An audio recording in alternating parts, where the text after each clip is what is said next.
been coming into me as a conference producer, asking for introductions to the people we had speaking this morning. Jay Kilgore is going to be very busy at that BreezeUp because a lot of people want to buy those BreezeFig numbers. Next up is Alan. Alan's flown in from Budapest, and he has developed an equine wearable which is going to transform the prospect of owning a horse. For a lot of the younger generation, the idea of having an unconnected horse, that they aren't aware of they can't just look on their phone and see this information that a horse is okay, is a big challenge for them. Every other part of their life is connected, and they're aware of what's going on. And so I think this is a big thing, and it's going to open up things for shared ownership, much more preventative care. It's basically to show the human healthcare model how we'd love our loved ones monitored, our elderly loved ones. And so, Alan, please take over. Absolutely, thank you. Thanks. First of all, I'd like to thank David for organising the show. It's now a simple task, and he's doing a great job in promoting this, the whole idea about the horse technology, which I think needs more, presence and basically exposure to deal with the most precious and loved horses that we're all interested in. So,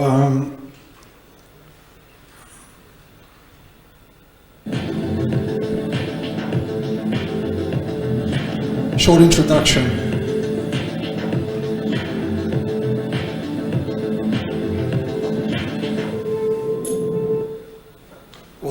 Welcome to Connected Horses. Just a little bit about who we are. My name is Alan Wielunski. I'm the co-founder and CEO of Steed Equine Monitoring Solutions. We're a startup registered in Austria, R&D center in Budapest, beautiful Budapest. And my two co-founders are Dr. Orsolya Kutashi. She's associate professor at the Veterinary School in Budapest. And my other partner, Martin Miklos, who's the CTO. I've worked with Martin for over 20 years. He's an expert in IT security, and he's also an entrepreneur as well. Basically, vision and mission, I think we all have a common interest, but as a maker of wearables, our fundamental objective is ultimately to develop a solution, a wearable that will not just detect but predict the onset of disorders, diseases in our precious horses. This, from my perspective, is the ultimate objective of any maker of a wearable, anyone involved in developing solutions that will protect our horses. Secondly, to make sure that our solutions are accurate and there is validated data behind it to support that product. Just in the context of, before I actually delve into the whole world of wearables, which is a relatively new, well, it's not new per se, but from the point of view of the type of solutions we're looking at, just for you to fully understand the global implications and economic benefits of the horse industry in general. I mean, in total, it generates over $500 billion. This is an incredible figure, and there are surrounding subsectors around it that support this industry beyond the horse racing, gambling, performance, and just leisure riding. But around that, everything is driven by an industry which is the healthcare industry, which is there to develop solutions for horses. And as you can see, the estimated figure for this potential market is around $24.5 billion as of 2019. Secondly, the importance of the equine industry for Europe. 7 million horses in Europe. We've got over 100 billion in annual revenue. It generates 900,000 jobs and 2.6 million, occupies 2.6 million hectares of land. So it's a major industry for Europe, and something that we have to maintain, and that will happen by protecting horses and making sure that the welfare is first and foremost on our agenda. And again, it falls into the confines of the EU resolutions, which put at the forefront the welfare of the horse. And this is basically one of the directives that I picked, but ultimately the recommendations are critical. And the first one is a more robust equine identification system. And I think Dr. Corley mentioned the need for the chips, because if we're looking at in Europe, it's mandatory, but in places like the States, it's not. They're partially putting it into the inner lip of race horses, but again, it's not mandatory. Secondly, to create and prepare legislation to protect the welfare of horses.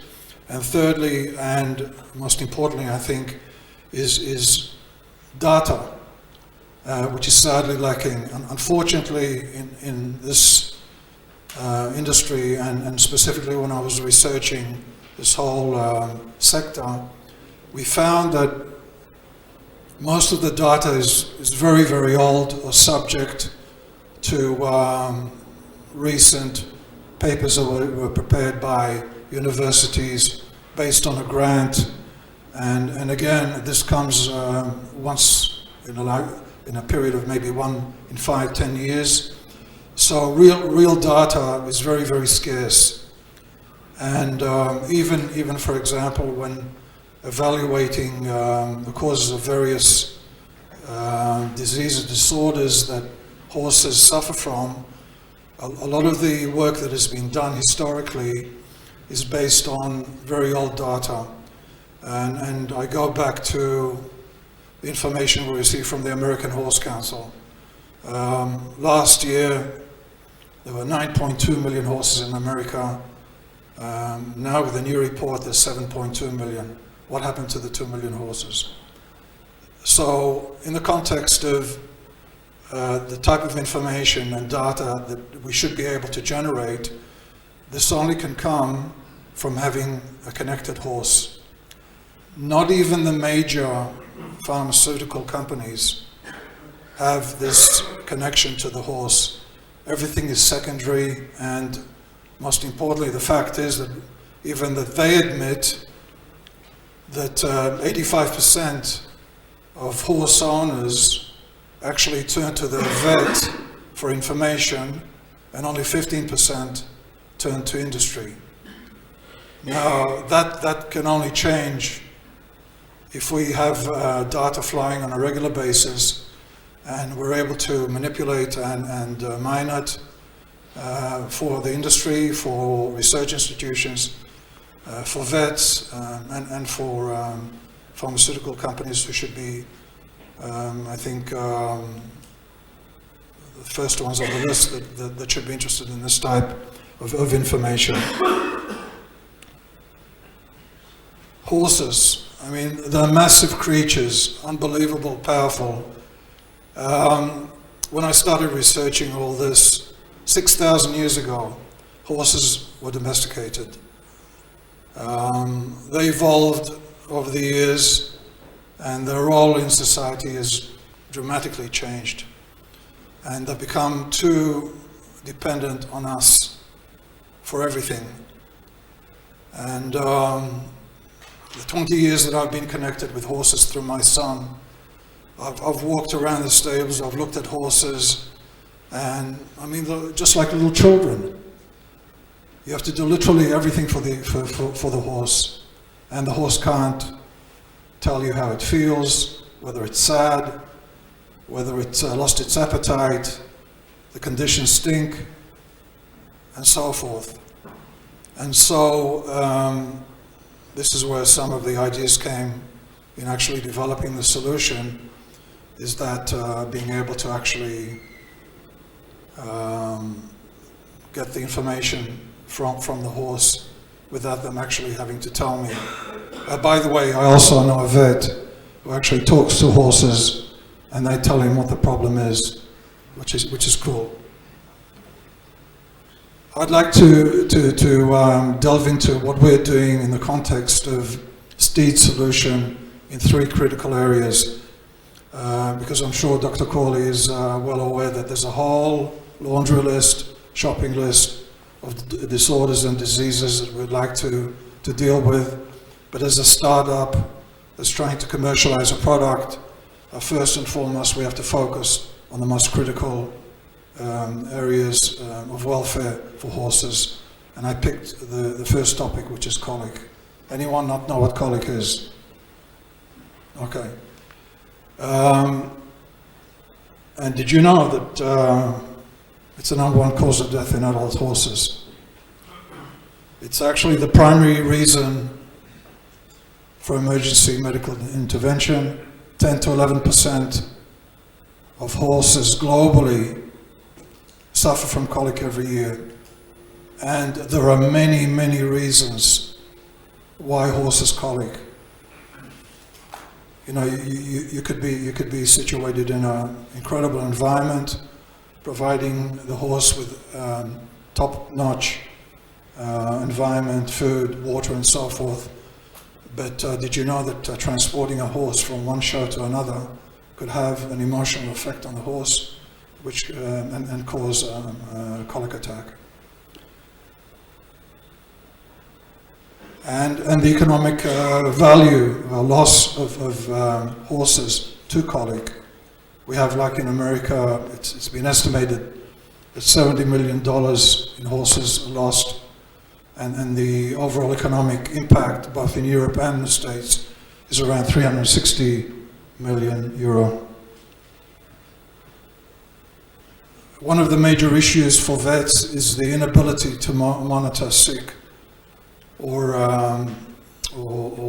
horses that require monitoring after surgery or so forth, and in real time. My partner was telling me that when she's on duty in hospital at the school, she's got students sitting next to the stalls where the horses are being basically recovering. And she's sleeping in a little room, and if there is an issue, they give her a call and she runs down. So some of the things she told me, I couldn't believe. They're still very much so backward, especially when it comes to foaling, as an example. Insurance claims.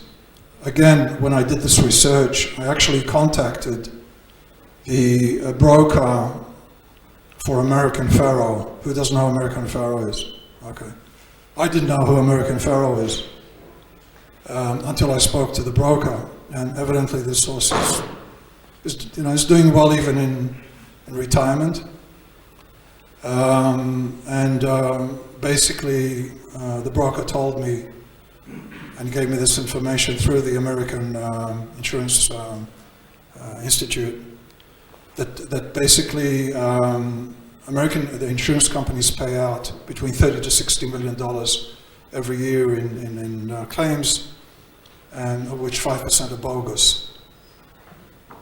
So again, when you think of it, if you had a connected device on your horse, it would act as an independent adjudicator, because the information is flowing about the horse's well-being, what is going on, any change in its temperature or any specific events that occur. This could be used as an adjudicator to basically determine what really happened to the horse, and not that the horse died of an overdose of vitamin C, which actually one person actually tried to claim 1 million pounds sterling from Lloyd's some years back. So how could they tell what is really the truth? So the insurance broker told me that, he said, Alan, if your device does what you say it does, we will recommend a discount on our insurance premium to horse owners. Now, as a horse owner, and the horses we have are quite expensive. The insurance premium is between 3 to 4% of the purchase price, and once the horse performs and does well, then it's the market value. So a discount on insurance premium would really cover any investment in any device that you purchase. Just to give you an idea of the market size for wearables, as we believe, we estimate it to be the addressable market value, that is, $6 billion. In the US and Europe alone, there are 14.2 million horses, 11 million riders, and 5 million horse owners, and it's increasing by 5 to 7% annually. So what we have here is a partial list of products out in the market, wearables on the market, and kudos to these companies that are actually working to develop products that can save the lives of horses. And we're all in the same boat, and I welcome competition, and it's important because ultimately we will get the best products out, and the market will decide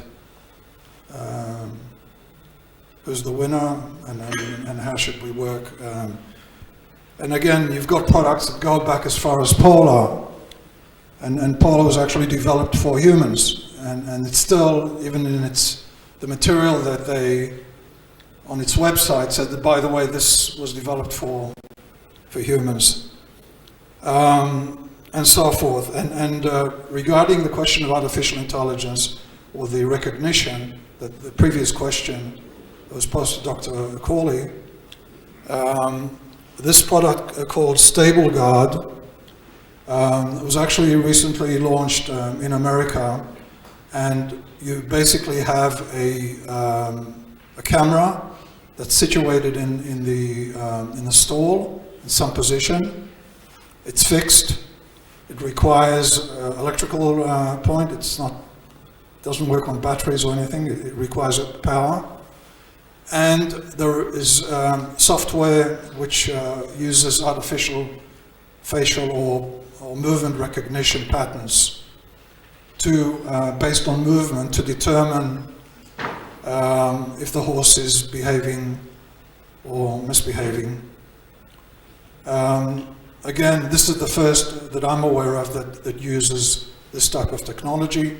Again, with any product, there are pros and cons to it, but I just wanted you to be aware. There is also another product that's actually just been launched. I think it's a Swiss product that is actually a kit for vets. And the kit comes with basically a sort of elastic strap that when the vet comes to visit the horse, and they attach the strap, and there are sensors on the strap. They can read the information, and they can do an ECG and so forth and so forth. And the idea is that you basically have a mobile briefcase that you can walk around anywhere, and all information regarding all your clients' horses, the health history and so forth, is available on your app or at a desktop. But as I said, this is just a snapshot of the products on the market. I didn't touch upon products that focused fully or purely on performance, and that's something which the racing industry is really sort of honed in on. And having come from Australia, I know there is a very good product called eTracker, and they've measured thousands and thousands of races, but unfortunately this type of information which could be used as the basis for developing artificial intelligence tools, is basically stuck up in the cloud, and I think relatively limited usage potential if it's not done on a more global or I think wider basis from a marketing perspective. Naturally, I have to talk about what we're doing, Steed, and our approach to things. Fundamentally, my approach was that it has to be one device, multiple solutions. So we start off dealing with the welfare side of the horse, which covers at the moment colic, dealing with the cast horses. Anyone doesn't know what a cast? Okay, and thirdly, foaling. And as I mentioned again, we have a whole shopping list of additional items which will come eventually, because it's all a function of developing algorithms based on information we have from my partner and her students and so forth. But it has to be autonomous.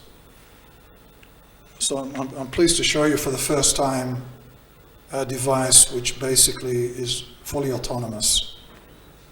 It has sensors inside it.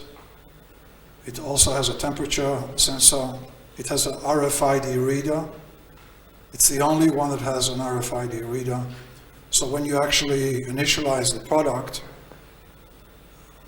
it pairs it automatically, so that in the case that anyone wants to steal the horse, or let's say when the device is being charged, that it's not put on the wrong horse, for example, and so forth.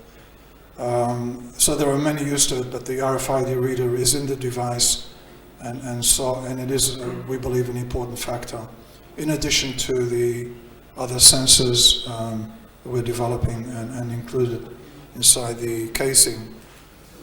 Believe it or not, the most important and critical component of our entire solution is this clipping mechanism.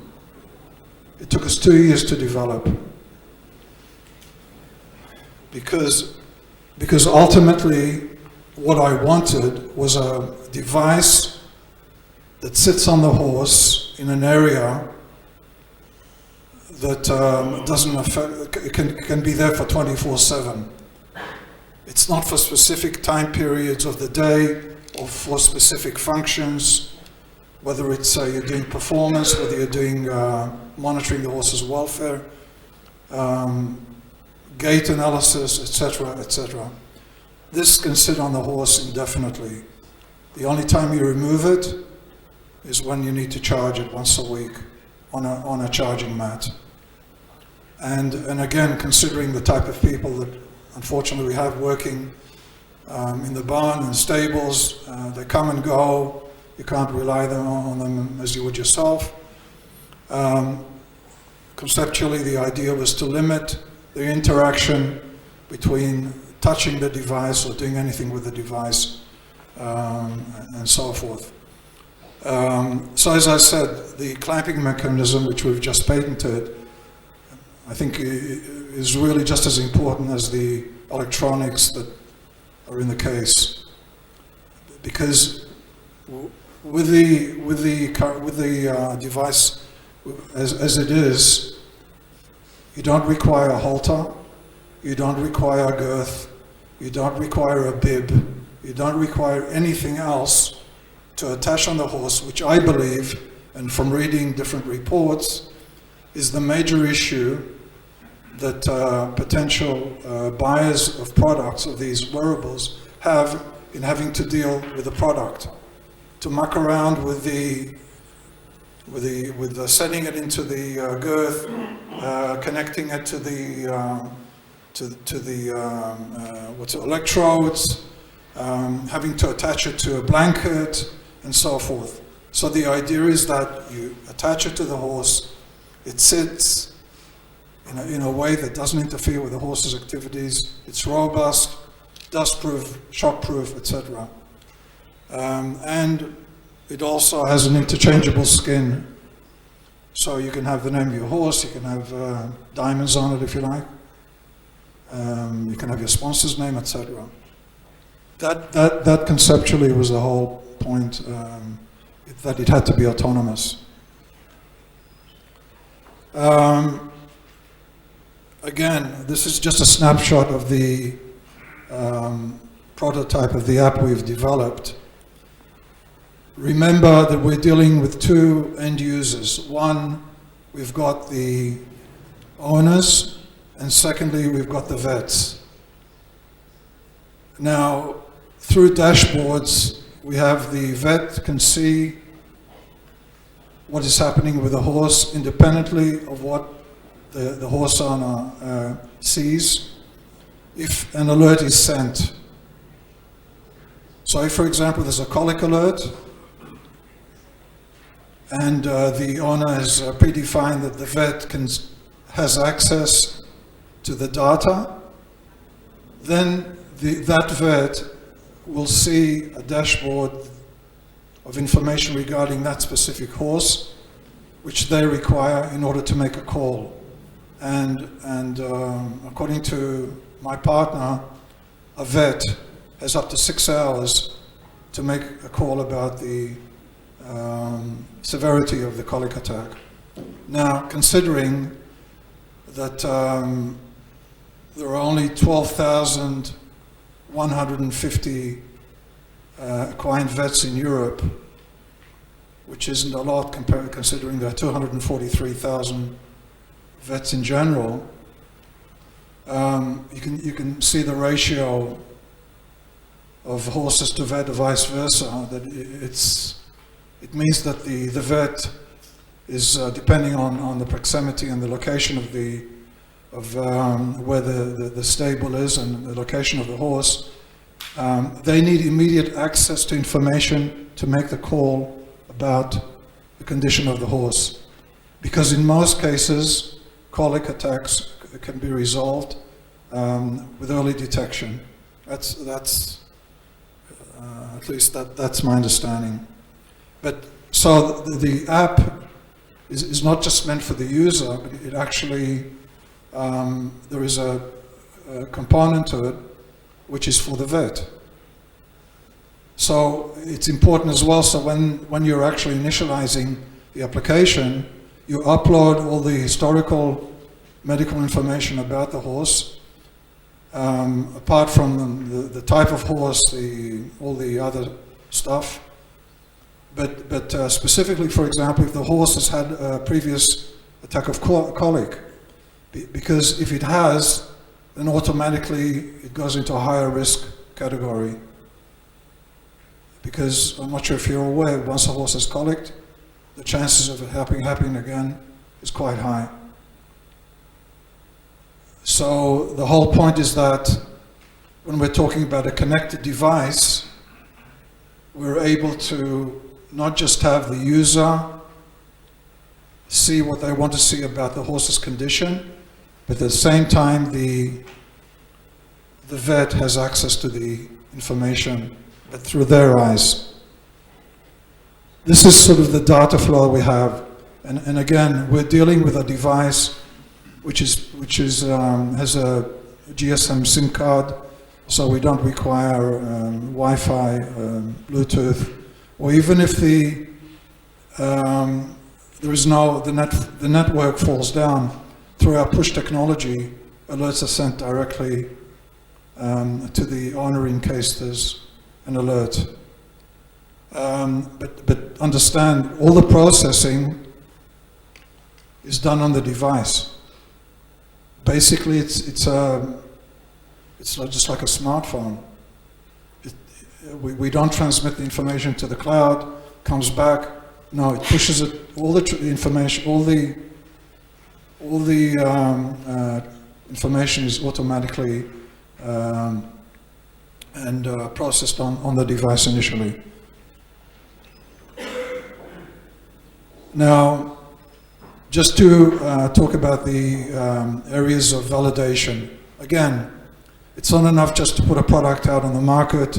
Testing and validation, because your credibility is essential. If you've muffed it up, screwed it up and the first time, there's no way that you can get a second chance, especially when you're dealing with veterinarians, that they are basically the gods who decide, yes, this works or it doesn't work, and you should buy it or you shouldn't buy it. But as part of our validation process, and specifically in colic, these are certain patterns, motion patterns related to colic movements, associated with colic. And there is a methodology which we've developed, and it's essential for you to understand that this methodology is unique to us, and actually my partner is going to present it at the next week at the American College of Veterinary Internal Medicine in America, because it's unique. The way the data is collected is not that the entire data flows in and then we analyze it. It's segmented by the different types of movements.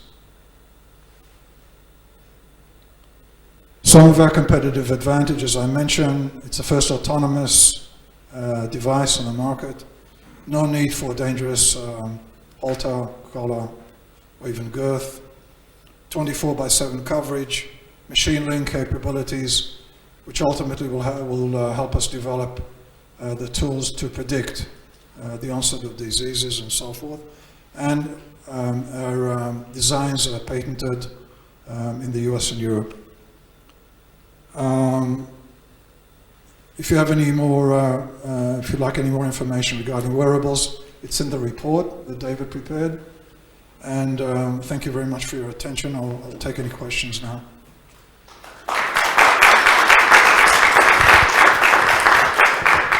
Thank you. Yes.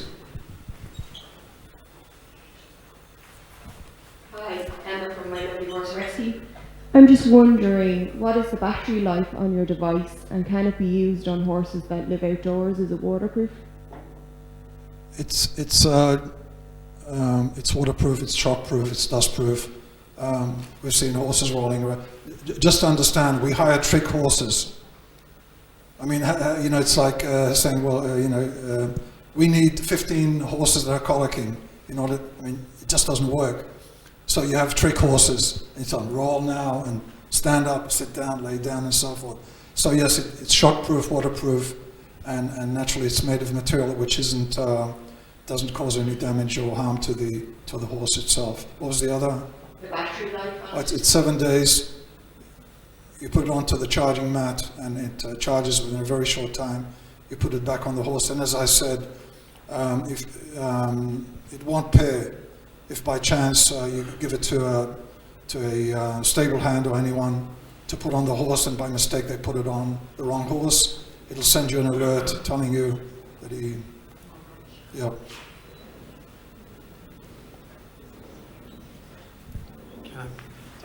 Sorry.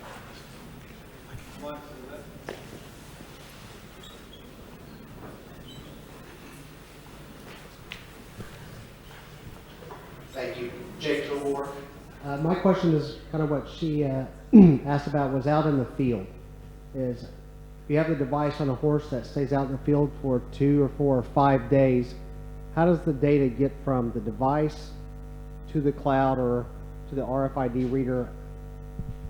How does it move? The RFID reader is basically, as Dr. Corley mentioned, is basically there just to identify, pair to make sure it's the right horse. Yes, sir. But from all the processing is done on the device, sends it up to the cloud for data mining.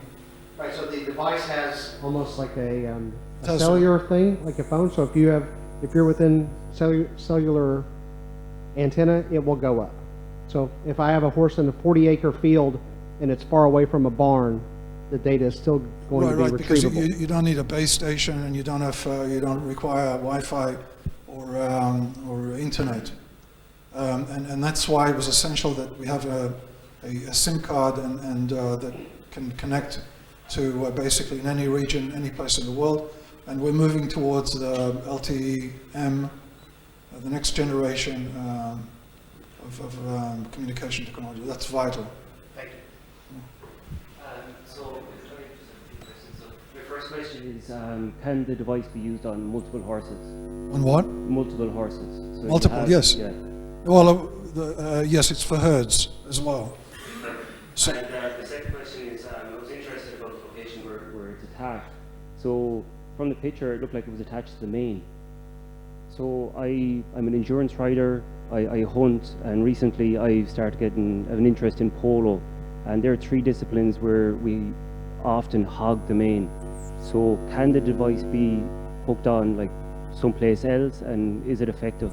right. I mean, when we're actually looking at the different options and understanding that polo, the mane is clipped, so it means it's relatively small amount of hair to be able to capture the device.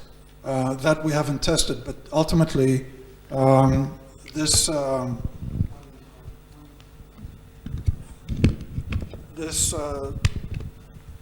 comes off, and there is basically an area that you can just clip it onto the halter or the bridle of the horse. So basically the electronic case is behind this and holds it, so what you see is just the panel.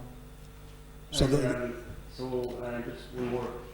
So in like, have you come across any difficulties in field testing where the device has been rubbed off? You know, because like our horses often, you see them scratch on the trees or the fence or whatnot.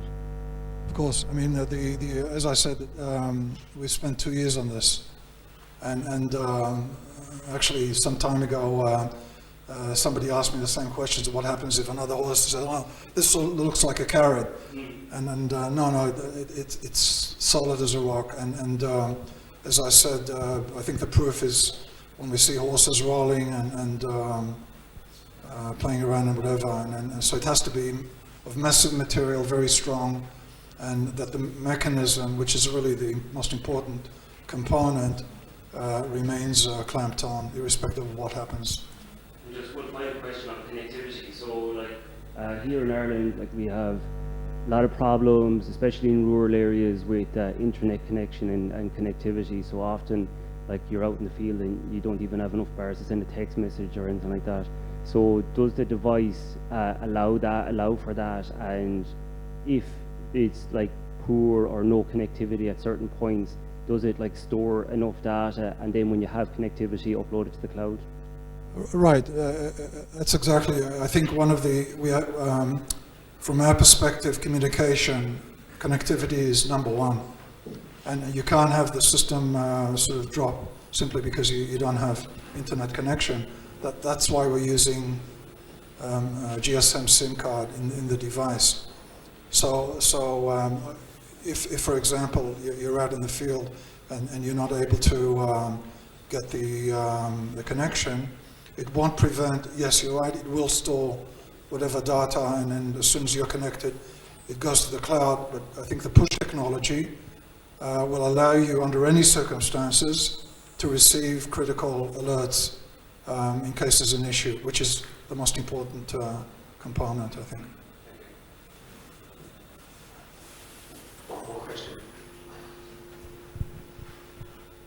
Hi, Anne from Campus. Just a couple of points of clarification. So I guess in the opposite instance, some people have talked about, you know, if an animal is out in the field, the animal's on its own. If the animal is in close quarters with another animal, just a point of clarification around, you said when the stable hand puts the device onto the specific animal, it will only register on the correct animal. Is that because it's connected to the chip, or it's reading the chip on the animal? Yes. So if two animals are in very close quarters, what is it, because it's touching the outer skin, so what is it that it knows that it's the right animal if they're in very close quarters? Because the device has the RFID reader, and it pairs it automatically when you initialize the device on that horse. So if let's say the RFID chip number is 1565 for that horse, and you put in 1564, you'll receive an alert that it's a wrong. Even if they're. The distance is irrelevant. I mean. But so I'm not clear about how it actually registers that it's if two horses are side by side, and it's reading the chip number. It won't read two. But if you did put it on the wrong horse, and they're so close together, how do you know if it's the right horse or not? Because the device, as I said, once you put the device back on the horse, it's either right or wrong. Okay. And the next question then, you talked about how it is it's a herd device. So if the device is registered with the chip of the specific horse at that time, does it have to be wiped if it is going to be used on another horse, or is it one device per horse per lifetime? No. You simply, when you initialize the device on the new horse, you upload all the information regarding the new horse and the new chip number. And can that be done by the user? Yes. Through the app? Yes. Okay, thanks so much. That's great. You can wind up the space. Thank you very much.